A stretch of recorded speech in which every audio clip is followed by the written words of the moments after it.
This is the Late Round Podcast with your host, JJ Zacharisa.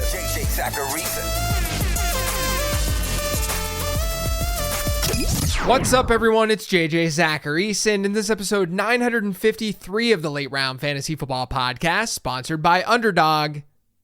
Thanks for tuning in. Before getting the transactions this week, I want to remind you that even though you drafted your fantasy teams all the way back in August, you can still do snake drafts right now over on Underdog. Just head to UnderdogFantasy.com or download the Underdog app. In the draft section, click NFL, and you'll see tons of drafts you can participate in right now. And if you're new to Underdog, make sure you sign up with promo code LATEROUND. That'll get you a nice deposit bonus, as well as my rest of season rankings, which I know those rankings aren't as important these days, but they can still be helpful. Those rankings are updated for you each Tuesday once you get the link to them. But to get them, you have to sign up, use promo code LATEROUND, make a deposit, and start playing. Add Isaac Guerendo. Christian McCaffrey suffered a PCL injury on Sunday night against the Bills. He was placed on IR on Monday. Now, it was looking like Jordan Mason then would be a big fantasy football winner, but he has a high ankle sprain. He's on IR too. So it's time for Isaac Guerendo to be the number one back for the San Francisco 49ers. Now, we haven't seen a ton of Guerendo this year, but we have seen his big playability on full display. He's had a comparable success rate to Mason this season, and his rushing yards over expected per attempt has actually been better. Now, Guerendo was a prospect who didn't have really great collegiate production, but the size-speed profile was absolutely there. That's what got him an Isaiah Pacheco comp in the ZAP model. Now, there's some worry about his receiving upside, and we might see Patrick Taylor steal some work there, but I think that Guerendo is going to be the primary early down back for San Francisco at the very least. Like, there's a lot of upside here. The 49ers have a pretty good running back schedule rest of season as well, according to adjusted fantasy points allowed. This is the last month of the fantasy season. You can't take your waiver budget into 2025. So whatever you have left, unload it on Isaac Guerendo. Buy George Kittle. So no one's like upset if they have George Kittle in their tight end spot in fantasy football. But he's coming off a game where he scored fewer than 2 PPR points. He had a 12% target share. Maybe there's some concern. But this transaction exists because the Christian McCaffrey injury, it may be pretty beneficial to George Kittle down the stretch. With CMC in the lineup this year, Kittle has averaged about a 15% target share per game rate. That rises by over 8 percentage points without McCaffrey. And that's because the 49ers throw to their running backs more when Christian McCaffrey is healthy. It's that simple. Their target share per game rate with CMC this year is 24%. That's to the running back position. It's 15.5% without him. That volume has to go somewhere. And it's going to be littered throughout the offense. Someone like Kittle, or maybe even someone like Jawan Jennings, they're going to benefit. So don't lose sight of that with this CMC injury. Drop Kyle Pitts. Look, we've gotten to the point where we have to ask, is there any real difference between Kyle Pitts and any other streamer that you get off the waiver wire? He's been beyond disappointing this year. He had a nice 4-game stretch in the middle of the season, but as I noted on a previous 15 transactions episode, the Falcons during that stretch, they had a cakewalk schedule for tight ends. Since then, Kyle Pitts has been horrible. Over his last 4 games, he's averaged 3.4 PPR points per game. And it's not like he's seeing targets and just not converting. His target share per game is 8.4% during that time frame. He ran around on 65% of Atlanta's dropbacks on Sunday. That was his second lowest mark of the season. Now, maybe the Falcons look at how bad their offense looked in week 13, and they say to themselves, we got to get Kyle Pitts more involved. I would just be really hesitant to use Kyle Pitts in the fantasy playoffs. Especially considering in weeks 16 and 17, the 2 most important weeks of the fantasy season, he gets the Giants and the Commanders. Those are 2 bottom half matchups for tight ends, especially when they face the Giants. Add Jawan Johnson. So since I'm talking about some tight ends, let's continue with the theme and talk about Jawan Johnson. Taysom Hill is out for the year. He suffered a knee injury on Sunday. Now, Hill isn't this like traditional tight end, but his absence could make Jawan Johnson a little bit more viable moving forward. Johnson ran around on 79% of New Orleans dropbacks in week 13. That was a season high. His 14% target share, nothing special, but that could rise just given the competition in this offense. New Orleans tight ends also get the Packers and the Raiders in week 16 and 17.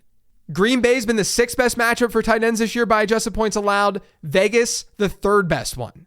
So at the very least, Juwan Johnson might be a decent streamer towards the end of the year. Hold Baker Mayfield. It was not a good outing for Baker Mayfield in week 13. He was hurt in the middle of that game against the Panthers, but he still didn't come through. He scored 10.2 standard points. He's been at or below that mark now in 2 of his last 3. I just don't think it's time to bail. We've seen a ceiling with Baker Mayfield this year. Now, typically that was coming with Chris Godwin, so take that with a grain of salt. But we have seen that ceiling. In the Tampa Bay quarterback schedule rest of season, it's strong. Now, a couple of weeks ago, we talked about what that schedule meant for Bucky Irving. So far, so good. But the same can be said for Baker. The Bucs get the Raiders, Chargers, Cowboys, and Panthers over their final 4 games of the fantasy season. Only the Chargers rank outside the top 10 as a favorable opponent for quarterbacks by adjusted points allowed. We can sit here and say they're going to run the snot out of the football, which they're probably going to try to do. It's exactly why Bucky Irving was a buy a couple of weeks ago. But the team in general should be able to score points. And if that's happening, some of those touchdowns could come through the air versus on the ground. That's obviously going to benefit Baker Mayfield. So even if you're not going to use him every week, you probably don't want your opponents to have him either. Add Sean Tucker. So we've been talking about handcuffs over the last month or so on the show. This transaction is just serve as a reminder that your handcuff doesn't need to only be some obvious second string running back. Sean Tucker is clearly the number 3 back for the Buccaneers, but he also has 2 outs to playing time. He could have a Bucky Irving injury or a Rachaad White injury. If one of those 2 goes down, then Tucker would leap into being a potential flex play with upside. And I say upside because of what I just talked about with their schedule. We're in love with Bucky Irving's potential down the stretch because number 1, he's been great this year. But also, we love who the Buccaneers are facing. Sean Tucker would take advantage of those matchups as well in this theoretical situation where one of Bucky Irving or Rachaad White goes down. Now, this is probably more of a deeper league option, but we're at the point in the season where these types of recommendations can make this list. The waiver wire continues to be pretty thin anyway. Add Braylon Allen. Now, if Braylon Allen is on your waiver wire and you're thinking about getting him instead of Sean Tucker or Sean Tucker over him, go with Braylon Allen. He has more upside, and not only that, Breece Hall's dealing with this knee injury. And yes, Hall did play in week 13, but his workload did change. He had a season-low 2.6% target share. He ran a route on just 52% of New York's dropbacks. Now, with that being said, Braylon Allen's numbers in week 13, they didn't really improve. We saw more Isaiah Davis instead. But with Hall already banged up, it would make sense to prioritize Allen as a handcuff over some of the other higher-end handcuffs. And keep in mind, no team has a better running back playoff schedule by adjusted fantasy points allowed than the New York Jets. Buy Tony Pollard. So Tajay Spears returned to the Titans in week 13. It didn't really change Tony Pollard's workload, though. In fact, Pollard saw an 89% running back rush share. That was his second highest mark of the season within that statistic. But he only posted 8.8 PPR points. That was his second performance over the last 3 weeks with fewer than 10 PPR points. And it wasn't a terrible matchup either. So that's probably making fantasy managers a little bit nervous. I lean on the side of him bouncing back, though. Pollard hasn't dipped below an 11% target share in a single game this year. In his remaining matchups this year, they're against the Jags, Bengals, Colts, and then the Jags once again. That gives Tennessee running back, specifically Tony Pollard, the best final stretch of opponents in the NFL according to adjusted fantasy points allowed. I know your trade deadlines are likely past, but this is a buy recommendation to tell you that you can be confident with Tony Pollard. Add Adam Thielen. So Adam Thielen was featured on this show a couple of weeks ago as an ad, but but he's getting the nod once again because he had a huge game against the Buccaneers. And yes, it was Tampa Bay, but Adam Thielen hit a 24% target share in that game. That was by far his highest share of the season. And his week-over-week route participation, it jumped up by about 10 percentage points. That's according to PFF data. Bryce Young is playing better football, and Carolina wide receivers have a top 10 playoff schedule according to adjusted fantasy points allowed. So Adam Thielen probably needs to be rostered in most 12-team leagues. Buy Kyler Murray. So according to my adjusted fantasy points allowed numbers, Kyler Murray has faced just 3+ matchups this year. Meaning he's faced 3 teams that rank as top 16 favorable opponents for quarterbacks. Those teams currently rank as the 14th, 15th, and 16th best matchups. It's been a roller coaster of a season for Murray, at least from a fantasy perspective. He's shown off that ceiling at times. He has multiple 28-point performances. But as we know, the floor has been kind of rough. Part of that, though, is because Arizona quarterbacks have faced the second toughest schedule in football by adjusted fantasy points allowed. Their 4 remaining games of the season aren't nearly as bad. They get Seattle, that's the 14th ranked team that I was referring to earlier. New England, they're the 9th best matchup. Carolina, the 6th best matchup. And LA, the Rams, they're the 15th best matchup. Now, those divisional games, they might be a little bit scary. But this is objectively an easier path than Murray's faced all year long. So I'd be more optimistic than pessimistic about Murray's December. It doesn't mean that you have to start him no matter what, but it definitely means you shouldn't be giving him up to another fantasy manager. Hold Rome Odunze. The Bears' offense has looked a lot better without Shane Waldron. Unfortunately, Rome Odunze is not really benefiting. Over the 3 games without Waldron, DJ Moore has 30 targets and 265 receiving yards. Keenan Allen, 31 targets and 200 receiving yards. Rome Odunze is at 26 targets and just 129 receiving yards. So the good news here is that Odunze's target total really isn't that far off from DJ Moore and Keenan Allen's. He's just been used a little bit more down the field, and his catchable target numbers, they're a little bit lower. That's led to him playing over 5 PPR points per game below expectation during this non-Shane Waldron timeframe. That's according to PFF's expected fantasy points model. But look, guys, it's a small sample and things can change. And not only do the Bears have a solid rest of season schedule, but we know there's contingent upside here with multiple injuries. If one of DJ Moore or Keenan Allen go down, Rome Odunze will get a projection bump. A good projection bump. So this is all to say, don't drop Rome Odunze. He scored single-digit PPR points in 3 of his last 4, but he's the exact kind of player that you want on your bench this time of year. Add Parker Washington. So Christian Kirk and Gabe Davis are done for the year.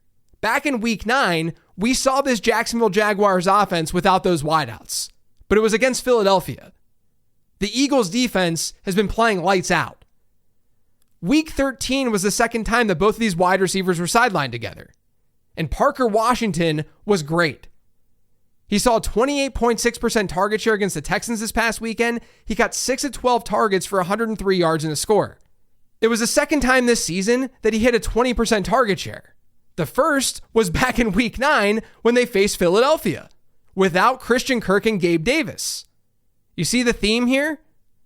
There's a chance that we get a lot of Washington down the stretch, even if Mac Jones is the one who's quarterbacking. The Jags don't have an amazing schedule, but he's worth a look this week, at least in deeper formats. Add Kendre Miller. So there's a chance that we see Kendre Miller return this weekend. And former head coach Dennis Allen, who seemed to just not like Kendre Miller at all, he's no longer in the picture. Interim head coach Darren Rizzi said, quote, "I don't have a doghouse. My doghouse is empty at the moment. I don't have a dog." That was when he was referring to Kendre Miller. He also said that he's a, quote, "talented player who can produce for the team."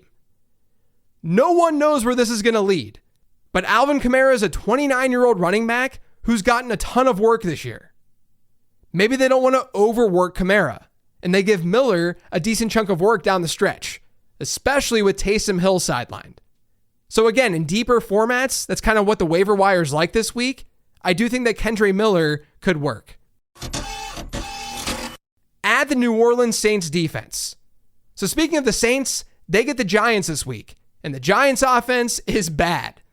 Defenses against New York have ranked as a top 10 weekly fantasy scorer in 7 of the Giants' last 8 games. Over the Giants' last 6 games, they're averaging 4.3 sacks per game allowed. New Orleans is a 4.5-point road favorite. That game has a low total too. They're an obvious pick for a streaming defense. Add the Arizona Cardinals defense. So normally you only get one defense out of me on this 15 transaction show. But it's the end of the season, or at least we're inching closer to the end of the year. I want to just provide as much utility as possible. You don't need another buy or sell recommendation when your trade deadlines have passed. The Cardinals defense has been strong over the last month in fantasy football. I don't know if people realize it. They're coming off a fringe top 10 performance against the Vikings, and they ranked as a top 6 option in their 3 games prior. They've been good in fantasy. And over their next 2, they get Seattle and New England. Seattle's been the 6th best opponent for defenses this year by adjusted fantasy points allowed. New England, they've been the 5th best opponent. So this Arizona recommendation, it's actually for 2 weeks, not just 1. That's it for today's show, though. Thanks to all of you for listening. If you had subscribed to the Late Round Fantasy Football Podcast, make sure you are by searching for it pretty much anywhere podcasts can be found. And don't forget to follow me on Twitter, @LateRoundQB, and also follow me on Blue Sky, same exact handle. Oh, and one last thing.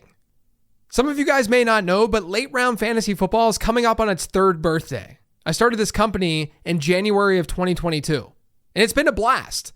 As with any business, there have been ups, there have been downs, but there truly have mostly just been ups with this thing. And that's all thanks to your support, genuinely. Now, I've been doing nearly everything with this business on my own. The podcast episodes that you hear, the content that's produced, the guides, all that stuff, that's just from me. I edit everything, I do it all. I get some help with my friends at Edelmade, which is a small branding shop out of Cincinnati. You guys should check them out. And then, of course, my buddy Rich Ryan, who co-hosted Becoming a Best Ball Bro with me. He's been really helpful with video content. But overall, with the growth of late round fantasy football, I've been stretched thinner and thinner. So I decided to make a move. It was announced on social media last week, but David Kitchen, who a lot of you guys know from the fantasy industry, David Kitchen's going to be joining Late Round Fantasy Football as Chief Operating Officer after the holidays. He's going to help me create a better content experience for all of you. He's going to allow me to really focus on the things that I love doing and the things that I think I should be doing. So I wanted to shout that out today because number 1, it's a big deal. This is my first real hire. I'm excited about it. And I wanted to share it because it's big news to me. But number 2, everyone check out Kitchen on Twitter @DavidKitchenX. Give him some virtual high fives and fist bumps. Look, my plan is to not make late round fantasy football something so massive that my job turns into me managing a team of analysts. That's not it at all. That's the last thing that I want to do. I don't want some huge media company here. I'm just trying to balance my workload, and I'm trying to make sure that things are always getting better for the people who support my work. Because at the end of the day, that's what's most important here. Thanks for listening, everyone. I'll talk to you tomorrow with the 10 Trends episode.